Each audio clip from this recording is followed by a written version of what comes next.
The RX-7 is coming back. Remember the iconic SP that I showed you guys when I was in Japan with David from Automotive Press?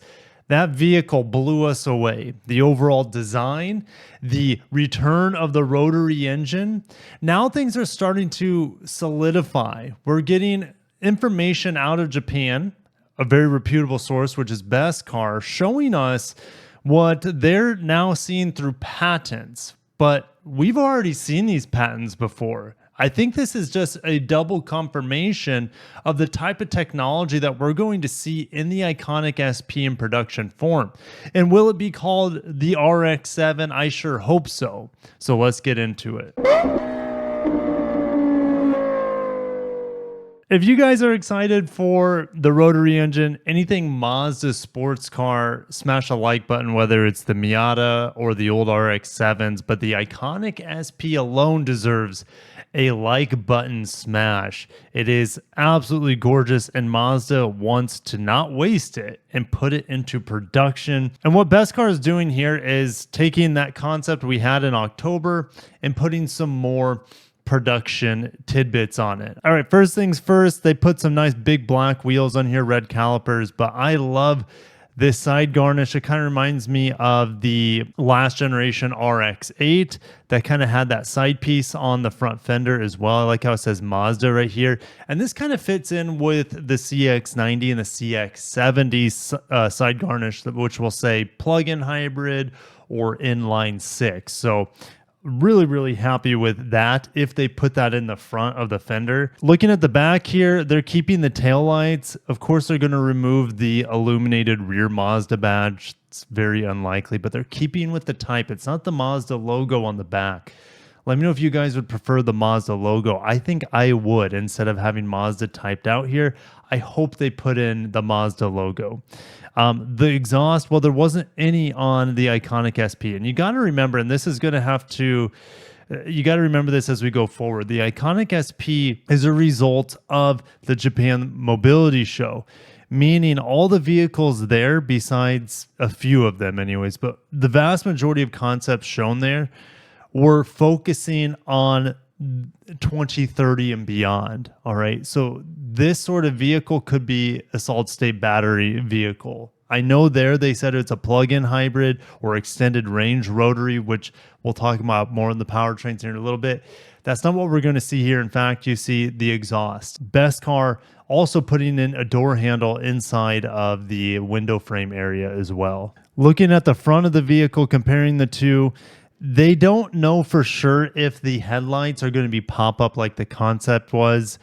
They're guessing it's probably not. And so they have an image. It would still look really good, but I think a lot of us would love to have those pop-up headlights. All right, so back to the front end of the vehicle. They put this little Mazda strip in the middle. I could do without it. It kind of reminds me of the CX-50, they kind of put, and maybe even the CX-70, they put this strip in the middle of the seats. I don't know. I don't think it does anything to the design. Interestingly, Mazda did not give us images of the side profile of the vehicle. So I'm going to have to pause the rotary.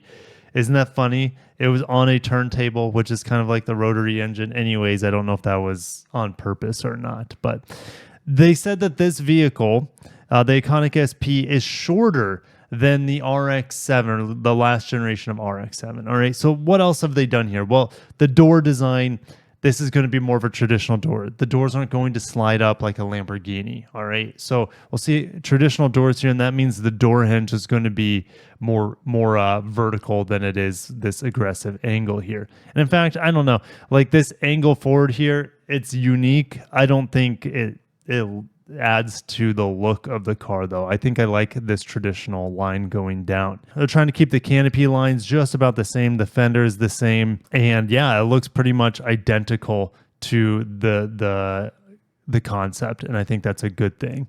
And I like these wheels that Best Car put on here better than the wheels we have on the iconic SP. Now, what's very interesting is that we have a left-hand drive concept here, and then they have a right-hand drive. Of course, Japan's right-hand drive.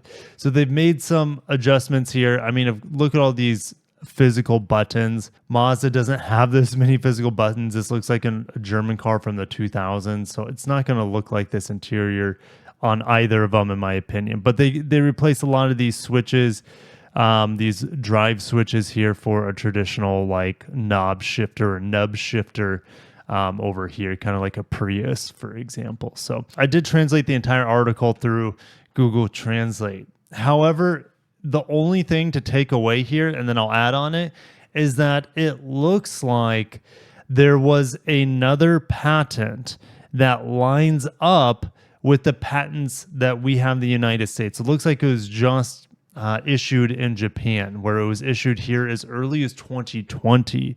And so I'm going to go to the actual patent itself, and we're going to talk about what's going on. All right, so we have a couple images or diagrams here, and I'll do my best to explain what's happening. Now, keep in mind before I start breaking this down, the Iconic SP was a range extended battery electric vehicle sort of thing. All right, it had around 400-ish horsepower, and it had a dual or triple rotor setup, but it was only powered by electric motors, while the rotary engine only provided a charge to the batteries. Okay, what we see here and what the entire Best Car article was raving about is a hybrid rotary engine powered car that doesn't rely entirely on electric motivation. It has also internal combustion motivation. And this lines up perfectly what Mazda showed at the recent mobility workshop with Mazda, Subaru, and Toyota. We have a rotary engine that's longitudinally mounted, so it has to be providing power to the rear wheels like a traditional car. Okay, if you look at something like the MX-30 rotary engine range extender, which we don't get in America, this engine or a similar engine is flipped 90 degrees, so it's powering an electric motor to power the front wheels. This is powering a drive shaft that goes to the rear wheels instead. And here's one last look at it, right? So we have rotary engines right here, a twin rotor, and then we have an electric motor. Everything's kind of coming together right now. Patents from a few years ago, the Iconic SP, Mazda showing this technology off, and I love the little Mazda logos here on the rotary engine, and then the recent patent in Japan. So let's get into what we see here. Assuming this is kind of like the Iconic SP, you're going to have a rotary engine behind the front axle, meaning it's front mid-engine. All right, so the engine still sits in front of the driver, but it's behind, or should I say technically in between the two axles, meaning it is mid-engine. We're going to have electric motor right here. Here's a drive shaft that goes between the seats. And then behind the seat, you have the batteries. Not only the batteries, you have the fuel tank. All right, so you have a lot of weight going over the rear wheels, which is primarily driven by the rotary engine with an electric assist here. But that's just the basic power delivery, okay? It comes mainly from the rotary engine. The rotary engine is weak with torque. It revs high, and it's a very exciting engine, but it's not the greatest engine for daily driving because you got to rev the hell out of it to get the right power and torque. This next diagram kind of explains a little bit deeper what's going on. So this is actually the transmission back here. So engine, motor, or should I say rotary engine, motor, inverter, through which will charge the battery, but we have the drive shaft that goes to this transaxle. So the transmission's actually in the back, adding more weight to the rear of the car. Like I said, this could be outfitted with a manual transmission according to Best Car, but 6-speed automatic or 8-speed automatic, who knows what kind of transmission Mazda would put back here. But 6-speed manual, I sure hope makes it. And how cool is that? 6-speed manual hybrid? That would be pretty fun. All right, so anytime you pop it into neutral when you're at a stoplight, it could kill the engine, right? Honda does that. Honda does it with the, let's say the Civic Si that's manual, right? It has start-stop engine technology, but that's not even a mild hybrid. This would be a lot more smoother and natural than how Honda does it. Anyways, we have all-wheel drive on this Iconic SP, which we've never seen on a Mazda sports car to my knowledge. These batteries, of course, can power this electric motor right here, but you have two in-wheel motors, also known as hub motors, really, really small. They probably only provide around, I don't know, 20 horsepower each or so, but you will have true torque vectoring. And so you'll have just enough power to get you in and out of turns, to get you out of slippery conditions, and help out the rear wheels here. So it'll just be for short bursts, but these small motors here also play an important role in energy regeneration, as well as this electric motor, this motor generator right here. So you have 3 little motor generators that are going to put juice back into the battery. Wheelbase is just short of 2,600 millimeters, which is about 102-inch wheelbase. If we look at MX-5, it's only 91 inches. So we have a significantly larger wheelbase here. All right, remember, we got to pack some batteries in there, electric motor, inverters, all that extra stuff. So vehicle weight, 1,350 kilograms. Times that by 2.2, it should be under 3,000 pounds, which is a lot heavier. MX-5 weight. MX-5 is about 2,400 pounds. So this will be about 600 pounds heavier. All right. So engine, we have an 830cc, so twin rotor engine with 2 motors that power the front wheels and then an additional motor that will help power the rear wheels. So they're saying 350 horsepower out of this setup. I don't know about that. That seems awfully lofty to me.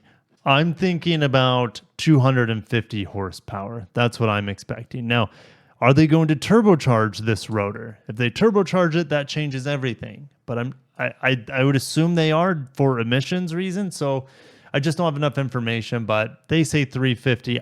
I don't think it's going to be that high. It would be nice, but I don't think so. They're saying 6-speed automatic, but 6-speed manual. Okay.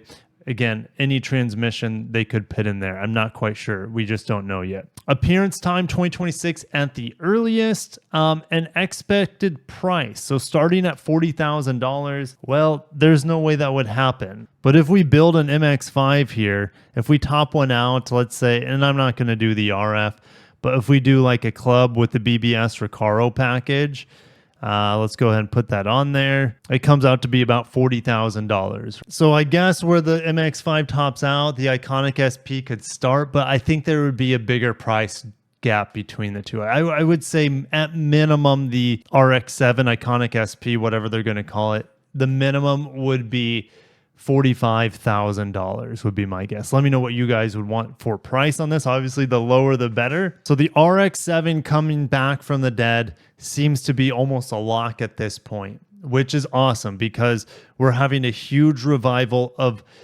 iconic, I'll just say iconic sports cars from Toyota, the Celica, the MR2, the Supra's back. We have these cool racing cars, the GR models from Toyota. We're getting a new LFA successor in the LFR from Lexus.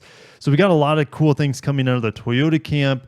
The Civic Si just got a refresh. Check out that video, but Honda's bringing back the Prelude. So it's like this initiative out of Japan to bring back old nameplates. All right, the Z's continued on. Sadly, the GTR is being killed off, at least for now. You know, Nissan's been rumored for years now that Nissan will bring back the Silvia. We could only hope that we have a Silvia RX-7, Supra, we have the Celica, all that stuff coming back, the MR2.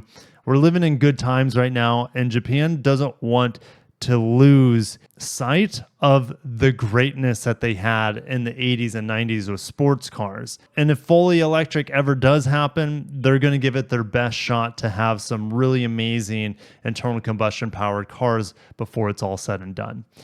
Long live the RX-7, and make sure you guys are subscribed because I'm sure Mazda will have some updates, hopefully in the next year or two, with the production version of the Iconic SP. Thank you guys. Have a good day. Peace.